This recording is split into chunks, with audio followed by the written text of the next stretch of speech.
आज हम प्राकृतिक संख्या, पूर्ण संख्या और पूर्णांक का कॉन्सेप्ट क्लियर करेंगे। प्राकृतिक संख्याएं होती हैं जैसे 1, 2, 3, 4, 5 इस तरह से हम आगे बढ़ते हैं तो यह संख्याएं प्राकृतिक संख्याएं कहलाती हैं। प्राकृतिक संख्या कहलाती है, इसको हम धन पूर्णांक संख्या भी बोलते हैं। अगर इसी में हम जीरो को शामिल कर लें, अगर हम इसमें शून्य को शामिल कर लें तो यह हमारी पूर्ण संख्या कहलाती है। क्या कहलाती है? पूर्ण संख्या। और इसी में हम ऋण पूर्णांक अगर संख्याओं को शामिल कर लें जैसे -1, -2, -3, -4 तो यह ऋण पूर्णांक संख्याएं और पूर्ण संख्या या प्राकृतिक संख्या यह सब मिलकर बन जाएंगी पूर्णांक संख्याएं। कौन संख्या बन जाएंगी? पूर्णांक संख्याएं। पूर्णांक संख्याओं में ऋण पूर्णांक संख्याएं और धन पूर्णांक संख्याएं जिसको प्राकृतिक संख्या बोलेंगे और शून्य सभी कुछ सम्मिलित होगा। अब हम बात करते हैं पूर्ववर्ती संख्या और अनुवर्ती संख्या की। पूर्ववर्ती संख्या क्या होती है?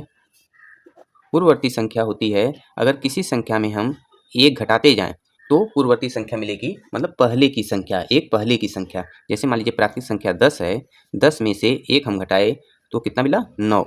तो 10 जो प्राकृतिक संख्या है इसकी पूर्ववर्ती संख्या 9 कहलाएगी। इसी प्रकार 9 में अगर हम एक घटाएं तो क्या मिलेगा? 8 मिलेगा। इसका मतलब जो प्राकृतिक संख्या 9 है उसमें उसकी पूर्ववर्ती संख्या 8 होगी। इसी प्रकार अगर मान लीजिए एक में से एक घटाएं तो क्या मिलेगा? हमको शून्य मिलेगा। इसका क्या मतलब है? इसका मतलब है कि एक की पूर्ववर्ती प्राकृतिक संख्या नहीं होती है। एक की पूर्ववर्ती कोई भी प्राकृतिक संख्या नहीं होगी, क्योंकि ये 0 आ जा रहा है जो पूर्ण संख्या है, तो इसकी कोई भी प्राकृतिक संख्या पूर्ववर्ती नहीं होगी। अनुवर्ती संख्या देखते हैं। अनुवर्ती संख्या, इसको उत्तरवर्ती संख्या भी बोलते हैं। तो अनुवर्ती आए चाहे उत्तरवर्ती आए आप कंफ्यूज नहीं होंगे, क्योंकि दोनों एक ही हैं। और यह प्राप्त कैसे होता है? यह प्राप्त होता है किसी संख्या में हम एक एक जोड़ते जाएं। किसी प्राकृतिक संख्या जैसे प्राकृतिक संख्या 1 में हमने 1 जोड़ दिया तो यह 2 मिला। तो एक प्राकृतिक संख्या की उत्तरवर्ती या अनुवर्ती संख्या क्या है? 2 है। 2 में अगर हम 1 जोड़ दिया तो क्या मिला? 3 मिला। 2 प्राकृतिक संख्या की अनुवर्ती संख्या क्या है? 3 है। इसी प्रकार एक मान लीजिए 1 जोड़ना है किसमें? 0 में, तो क्या मिलेगा? हमको 1 मिलेगा। इसका क्या मतलब है? इसका मतलब यह है ये किसी भी प्राकृतिक संख्या की अनुवर्ती संख्या नहीं है, क्योंकि 0 जो है वह पूर्ण संख्या है। 1 जो है पूर्ण संख्या की अनुवर्ती संख्या हो सकती है, लेकिन किसी भी प्राकृतिक संख्या की 1 जो है अनुवर्ती संख्या नहीं है। अब हम क्रमागत संख्याएं कैसे प्राप्त करेंगे? क्रमागत संख्या, क्रमागत संख्या क्रमशः एक एक जोड़ने से प्राप्त होता है। जैसे 4, 4, 5, 6 इसमें सब में एक एक जोड़ने से हम क्रमागत संख्याएं क्रमशः प्राप्त करते जाएंगे। अब हम इन्हीं संख्याओं को संख्या रेखा पर समझते हैं। तो संख्या रेखा पर यह 0 हो गया, 1, 2, 3, 4, 5, 6। यहाँ पे -1, -2, -3, -4 इस तरह से बनते हुए जाएगा, इधर इस तरह से बनते हुए जाएगा। तो यहाँ पे 1 से अगर हम स्टार्ट करते हैं तो यह हमको मिलता है प्राकृतिक संख्या। 1, 2, 3, 4, 5 इस तरह से हम अनंत की तरफ बढ़ते हैं तो हमको कौन सी संख्या मिलती है? प्राकृतिक संख्या।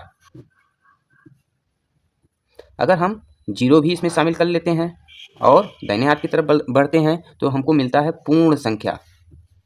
क्या मिलता है हमको? पूर्ण संख्याएं मिलेंगी। इसमें हम अगर ऋण पूर्णांक को भी शामिल कर लें, हमको ऋण पूर्णांक भी अगर इसी में शामिल कर लें तो हमको मिलेगा पूर्णांक संख्याएं।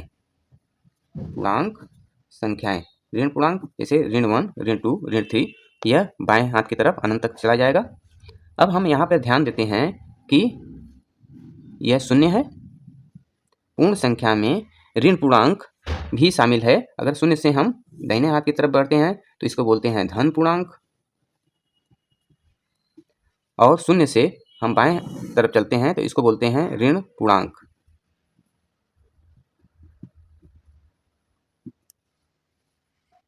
इससे संबंधित सवाल हमारे डिस्क्रिप्शन बॉक्स में हैं, उसको सॉल्व करिए और कमेंट करिए। जो सवाल ना आए उसको पूछिए।